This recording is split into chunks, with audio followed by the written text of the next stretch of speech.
Namaramaje rwose kugukurikira, namenye yuko aho uri hari ubuhungiro. Namaramaje rwose kugukurikira, namenye yuko aho uri hari ubuhungiro. Namaramaje rwose kugukurikira, namenye yuko aho uri hari amahoro. Namenye yuko aho uri hari ubuhungiro. Namenye yuko aho uri hari ubuhungiro. Uraho neza, ndagusoje mu izina rya Yesu. Uri kumwe nane ku bantu batazi cyangwa batanzi ugeze hano ari ubwa mbere mparirwa umugisha. Turi hano rero, nagira ubuntu bwo kugira ngo tuganire nanone, ngira amahirwe yo kubona ikintu twaganira uyu munsi. Nagira ubuntu n'umugisha ukomeye wo guhishurirwa imbaraga z'ijambo ry'Imana. Bishatse kuvuga ngo nagira ubuntu bwo guhishurirwa imbaraga n'ubushobozi cyangwa n'ubukana bwo kugira ijambo mu mutima wanjye ry'Imana. Ibintu iyo umuntu ari kubivuga ushobora guhita wumva ari ibintu biciriritse, ari ibintu by'abantu barushye, ari ibintu by'abantu bashaka gusaba ari ibintu by'abantu bari aho ngaho, ariko byari kera.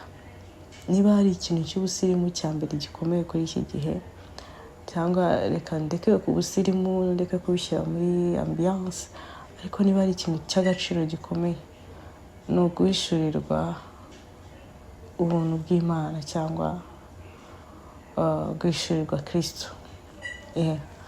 Rero reka tuganire ku buntu bwiza cyangwa n'imbaraga z'amagambo ava mu kanwa ka Kristo, ariyo Mana twiringira. Nagiriwe amahirwe yo gusoma aya magambo, nanone nongera kubona imbaraga zayo. Ngo ijambo ryawe ni itabaza rimurikira ibirenge byanjye, n'umucyo umurikira inzira yanjye. Ushobora kuba uri umuntu udakunda kumva amagambo y'Imana. Iyo uri mu rusengero wumva niba agezweho ari cyo gihe cyo kwita utaha, cyangwa ari cyo gihe cyo kwita wirukira muri ya gahunda yindi yari iri hafi yawe, cyangwa wari ufite nyuma ya saa sita. Ntabwo turi mu gihe cyo ku cyumweru, ariko mu buzima bwa buri munsi nongeye kwibuka ukuntu ijambo ry'Imana rifite ububasha n'ubushobozi bwo kutwerekeza mu merekezo mwiza, cyangwa no kutuyobora mu nzira nzima. Baravuze ngo ni itabaza ry'ibirenge byanjye. Hari ukuntu iyo turi ushaka gushiduka waguye ahantu, iyo turi kugenda, ndavuga iyo turi kugenda, ushaka gushiduka watsitaye ahantu, ushaka gushiduka waguye ahantu. Uko niko nshatse kubigereranya nyine muri ubwo buryo, kubera ko tugendesha ibirenge. Ariko mu yandi magambo, iyo ijambo ry'Imana ritari hafi yawe cyangwa ritakiri mu mutima wawe, ni hahandi usanga wageze ahantu nawe ubwawe utibwiraga, cyangwa wakoze ikintu utatekerezaga. Uretse n'ibyo, ni hahandi usanga ntabwo bigaragara ko ibirenge byawe, muri make iyo uri kugenda uragenda ukagera iyo ugera ntabwo ugwa, ariko mu bundi buryo hari ahantu dushiduka uri atariho wagakwiye kuba uri, kubera ko ijambo ry'Imana ritamurikiye inzira z'ibirenge byawe. Hari ahantu tugusanga atariho wagakwiye kuba uri, kubera ko ibirenge byawe byayobye. Muri make ni itabaza ritumurikira kugira ngo tumenye n'ahantu tujya n'aho twerekeza. Ni itabaza ritumurikira kugira ngo tugere iyo tujya, tugere muri destination, tugere ushaka kujyamo, tunotinge cyangwa turicinge ibintu twagakwiye kuricinga, tugere ku byo dushaka kugeraho, kubera ko Kristo ari muri twe, amagambo ya Kristo ari muri twebwe. Imana itugire neza. Ngo ni umucyo umurikira inzira yanjye. Ni umucyo pe, ni umucyo, kubera ko iyo amagambo y'Imana atari hafi yacu, ibyiringiro bijya biba bikeya. Abantu benshi tujya dukunda kumva ese Imana iramvugaho iki, ugasanga ku bantu bakunda ubuhanuzi ugasanga ni umuntu